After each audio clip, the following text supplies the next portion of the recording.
G'day there, once again viewers, this is your mate Kamikaze78 here, come to you guys with some more Planetside 2 content. So folks, it's happening.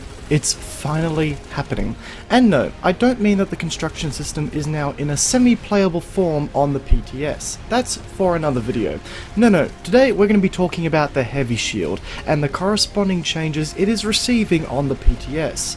After years of voicing our opinions, the Heavy Shields have finally received a nerf. Wait, no, nerf is the wrong word in this case.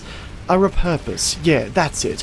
The Heavy Shields have finally received a repurpose on the PTS that I truly believe will help to bring the Heavy Assault class to a much more balanced position on the battlefield without stripping it of its role entirely.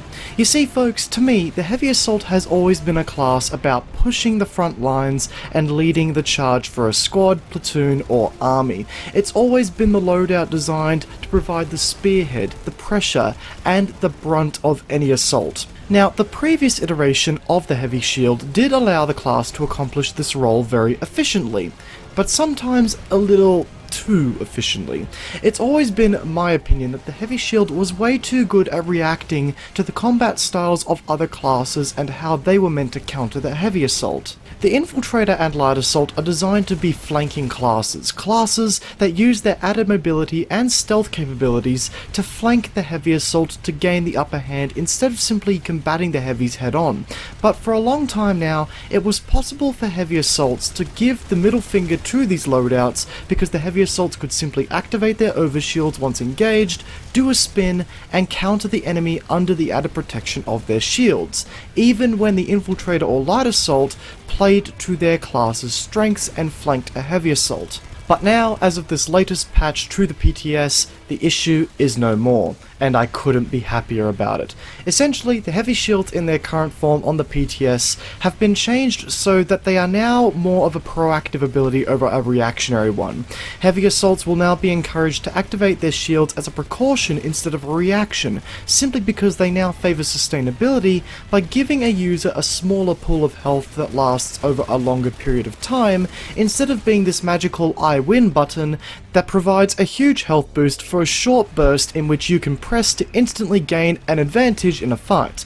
To elaborate on the details here, the Nanite Mesh Generator and the Adrenaline Shield have had their hit points reduced from 750 to 450, with the drain per second decreasing from 50 on both shields to 12.5 on the Nanite Mesh Generator and 18 on the Adrenaline Shield. Now of course, the Adrenaline Shield, as we all know, has the added functionality of replenishing the energy of the shield for every kill you achieve, and this has also seen some tweaks in this patch. Rank 1 of the shield now returns 90 hit points over the original 31, Rank 2 returns 104 over the original 47, Rank 3 returns 117 over the original 78, Rank 4 returns 130 over the original 113, and Rank 5 is actually decreased, now returning 143 from the original 157.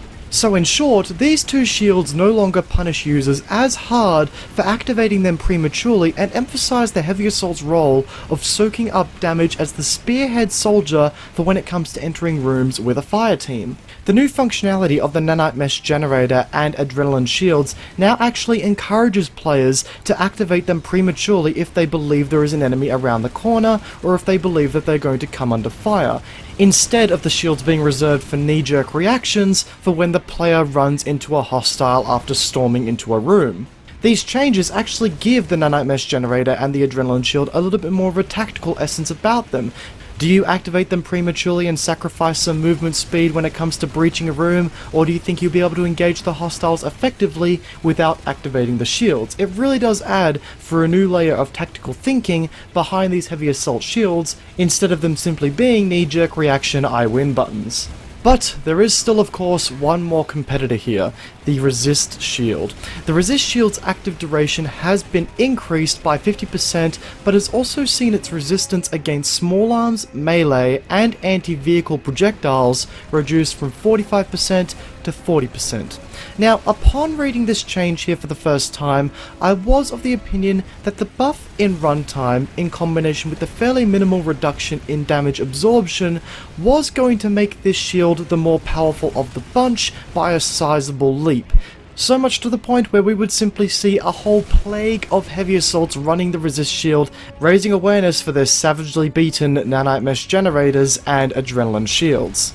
But after thinking a little bit further on the matter, I think the resist shield is in a good place amongst the other changes going forward to the nanite mesh generator and the adrenaline shield, considering that the resist shield was already the more sustainable of the shields and best illustrated how the heavy shields should be designed from a balance point of view, with these changes simply emphasizing this case.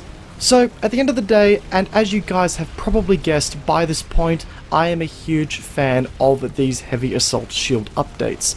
Now, we have to keep in mind that they are on the PTS and are therefore subject to change before they hit the live servers, but the general concept and intentions of the change is enough to make me very excited for the changes to hit the live servers.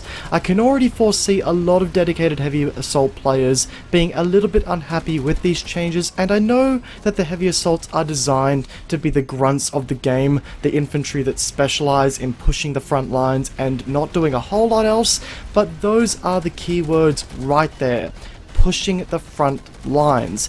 Heavy assaults have always accomplished this role with flying colours, and I don't want to take that away from them. That is their role to keep, and I'm okay with that. That's why I play the heavy assault quite a lot of the time in-game. But the heavy assaults are also not intended to be able to completely negate the playstyle of the flanking and stealth-based classes of this game.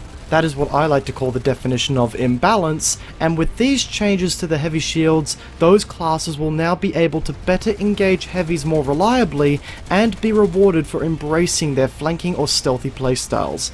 The heavy shields haven't been nerfed, so to say, simply refined to better satisfy their primary role and to be what they were designed to be from the very beginning. And folks, with all that said, that's going to wrap up today's short video discussing the heavy assault shield changes being made on the PTS. As per always, folks, I hope you enjoyed today's video. I would love to hear your thoughts on the heavy assault shield changes being made. What do you guys think about them? Do you think they're good changes, bad changes? Do you think we're taking the heavy assault shields to the wrong place? Leave your thoughts in the comment section down below. I'd love to hear them. And if you went on to enjoy today's video, then be sure to backhand that like button. And if you find yourself being new to the channel and backhanding the like button, why don't you go around and backhand that subscribe button whilst you're at it. Once again, folks, hope you enjoyed today's video. Peace out, and I will see you guys next time. Have a good one.